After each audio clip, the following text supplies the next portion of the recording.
Que é sobre alimentação inovadora, criando acessos e receitas para quem lida com restrições, que é um tema muito aparente agora, né, que está cada vez mais crescendo por causa de todo esse movimento de volta às nossas raízes da cocção e lutando contra uma indústria que a gente mal sabe o que a gente consome, né? Entender o que vocês, de fato, estão construindo como inovação no campo da alimentação.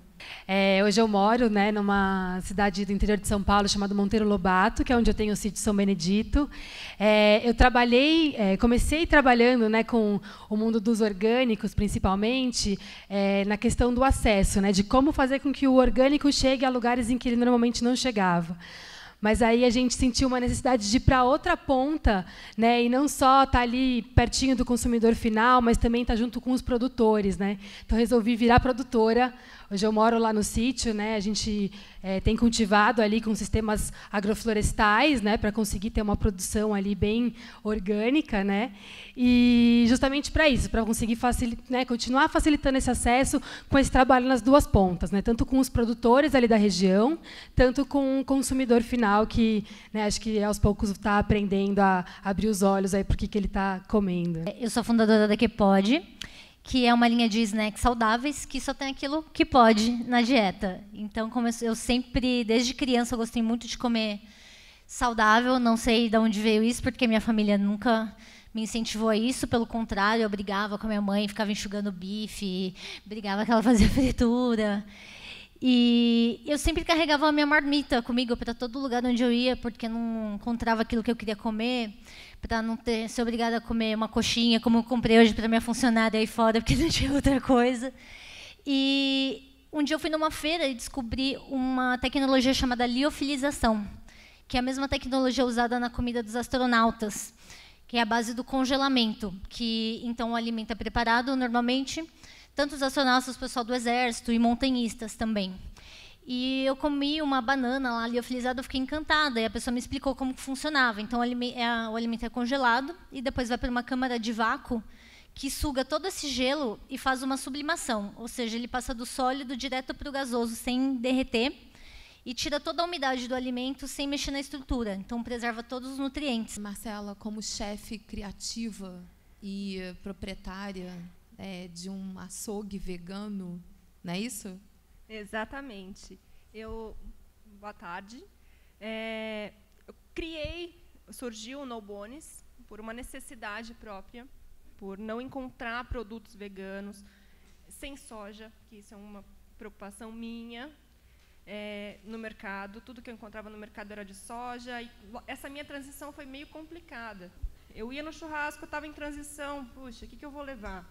Todo mundo me ligava, falava, Marcela, então, o que eu faço para você? E eu ficava sem graça disso. Então, eu fui criando os produtos em casa, hambúrguer, salsicha, linguiça, até cair assim, no conceito mesmo do churrasco. Então, a gente faz carré, que é de quinoa preta com shimeji, a picanha vegetal, que é muito legal, com carinha de picanha, a costelinha. Então, eu consegui me encaixar nos eventos sociais, sem ser a pessoa chata, comendo muito bem, muito legal, com muito sabor, e assim, preservando completamente ali tudo que era de origem animal.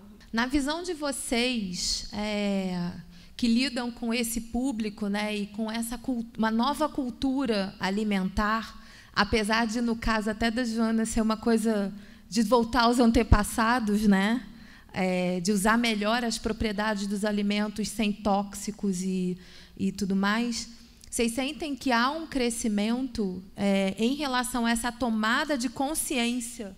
Porque quando eu percebo o lugar da comida hoje, e aí você tem o lugar da sociabilidade, o lugar da diversão, o lugar do êxtase, né? Até mesmo nutrição, né? A gente fica lá no fundo, lá no último lugar.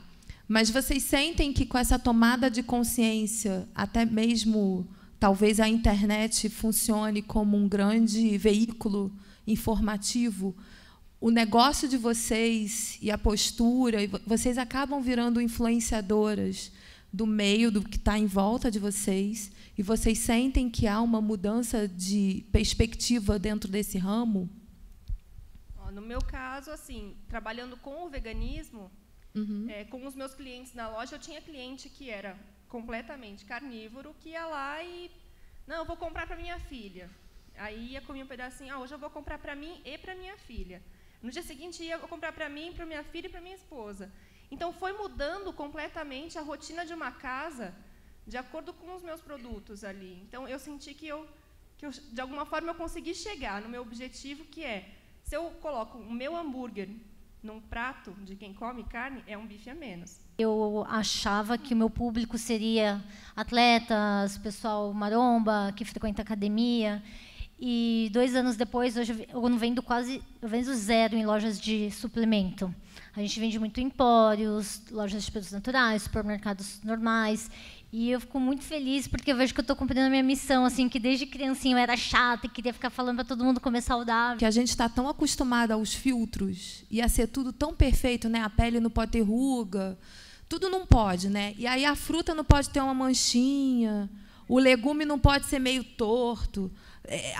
Existe até um padrão estético para o legume, para a hortaliça, para a fruta. Exatamente. Como é que para a gôndola, né, do supermercado, tem toda uma triagem ali, né? Tem que passar no teste de padrão de beleza ali, né? E aí, como que você lida com isso? Até porque acho que é um alerta para a gente começar a não jogar tanta comida fora. Sim. Por causa de uma manchinha, ou que é o defeito da própria... Que não é nem um defeito, é uma característica da próprio alimento. Exatamente. E a Marta estava falando aqui, estava até lembrando, né? Às vezes as pessoas colocam tudo no mesmo bolo, assim.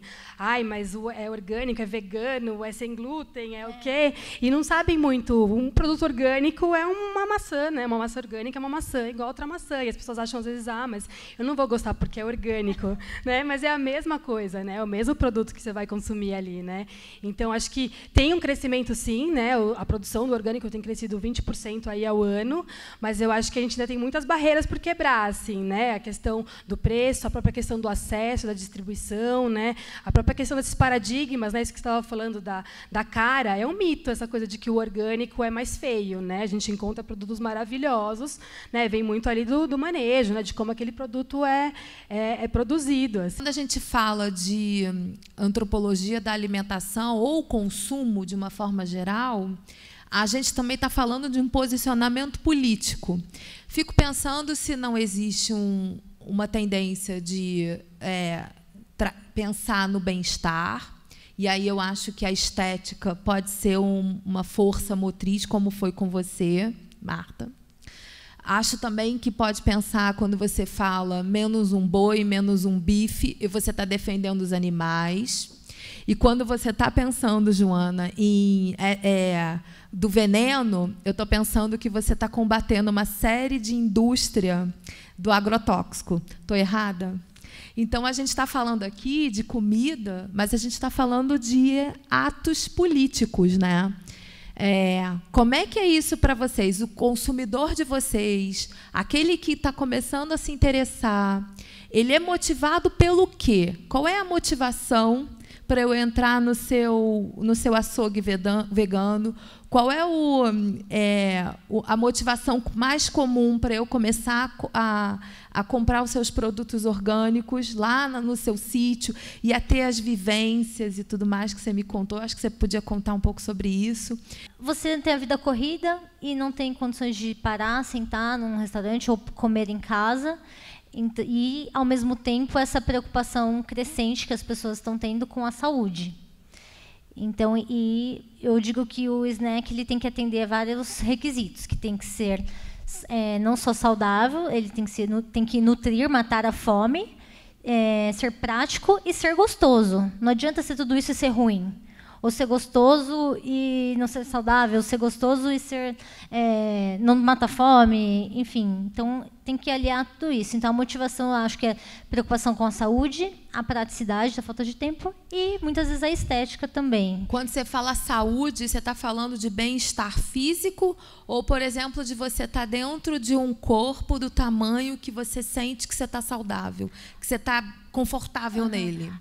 Eu acho que as duas coisas. Não é porque uma pessoa é magra que ela é saudável. Hoje o meu desafio é porque um produto meu, um chips de batata doce, que passa por toda essa tecnologia, é só batata cozida, congelada, sem água, com tempero, ela é 0 de gordura, um pacotinho de 30 gramas, na verdade lá dentro tem 100 gramas de batata. Aí custa em média R$16 um pacotinho. Aí eu tenho o meu concorrente, que também tem chips de batata doce, só que o dele é frito, e 50% do pacotinho dele é gordura. Só que as pessoas olham batata doce, esse é 6, esse é 16. Então, eu vou de 6, é tudo igual. A gente está falando de prazer, né? E aí eu fico pensando em toda os memes que se fazem com a Bela Gil, né? Porque enquanto o Clotro-Agro está lá cozinhando, banhando tudo na manteiga, não vira meme, né? Mas aí quando a Bela Gil coloca uma série de possibilidades, eu já me sinto mais saudável só de assistir. Eu estou nessa ainda. Né? Eu já boto lá na Bela Gil, fico ouvindo, agora vai entrar por osmose, eu acho. Mas é engraçado porque virou uma belagização, né? Fica todo mundo sacaneando ela. Você pode trocar, né? Você pode substituir. E aí eu acho que é louco porque quando a gente fala de substituição, a gente sempre está falando do fake, né? A gente não está falando do original.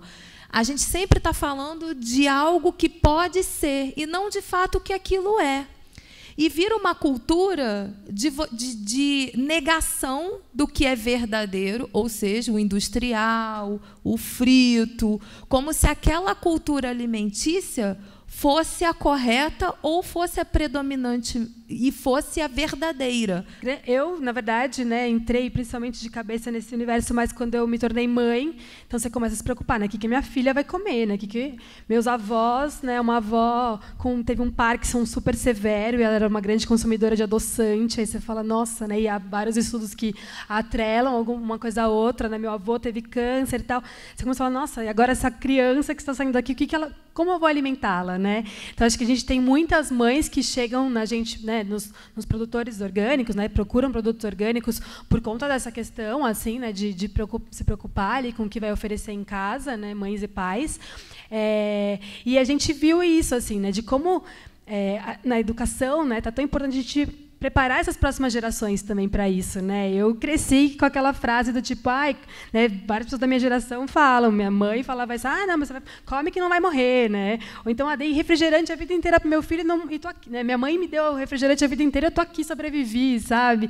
Eu fico pensando, nossa, mas a gente vai falar só de sobrevivência, né? E não vai mostrar tipo as outras possibilidades também que tem, né?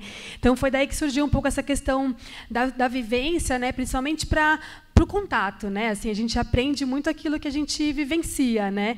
Então a gente tem levado pessoas lá para o sítio justamente para vivenciarem ali, a gente chama de um dia de campo, né? Então é um pouco da nossa rotina ali, de como, né, a gente mantém a horta, né, de como a gente liga com as pragas, por exemplo, né? Quando chegam os produtos para mim, eu quero saber tudo o que acontece com ele, qual que é o máximo de textura que ele consegue chegar. Então eu cozinho, congelo.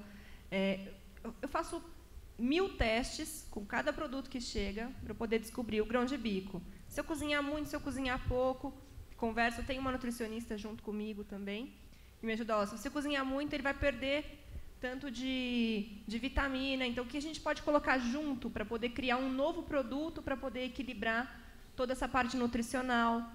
Então, eu tento potencializar o máximo de cada produto que chega para mim. Cogumelo. Chega o cogumelo para mim, não posso bater? Que dó, jogar um cogumelo dentro do liquidificador. Eu faço isso. E faço uns bolinhos incríveis. Então, para poder mostrar que todo produto tem seus prós e os contras ali, o máximo que você pode chegar e o que você não pode fazer de jeito nenhum. Então, eu já estraguei muita coisa. Mas a gente come. Vê vários tipos de restrições. Teve cliente, chegou lá e falou assim, eu tenho intolerância e não posso comer nada que tenha proteína. Não posso comer nada de proteína. Vários grãos têm proteína. Cogumelo é riquíssimo em proteína. Sim. Tem o que é intolerante à soja, não pode consumir nada de soja. Um dos motivos também pelo qual eu não trabalho com soja, tenho um único item de um cardápio de 23 itens de produção própria. Um único item só que tem soja, o restante todos à base de grãos e vegetais. Então, a gente vai buscando alternativas e produtos que a gente consiga agregar ao nosso produto. Ainda é um mercado bem restrito. Ou você faz em casa, ou você faz em casa por enquanto, porque as grandes empresas ainda não conseguem fazer. Um exemplo que eu dou muito, que o pessoal fala assim, eu queria muito comprar o seu doce de leite, o leite condensado, que é a base de leite de coco, mas é muito caro. E por isso eu não consigo comprar, ou não vai. E a gente não tem uma ferramenta ainda, uma indústria que faça isso. A gente está chegando lá. Está crescendo muito. Obrigada. Obrigada. Obrigada.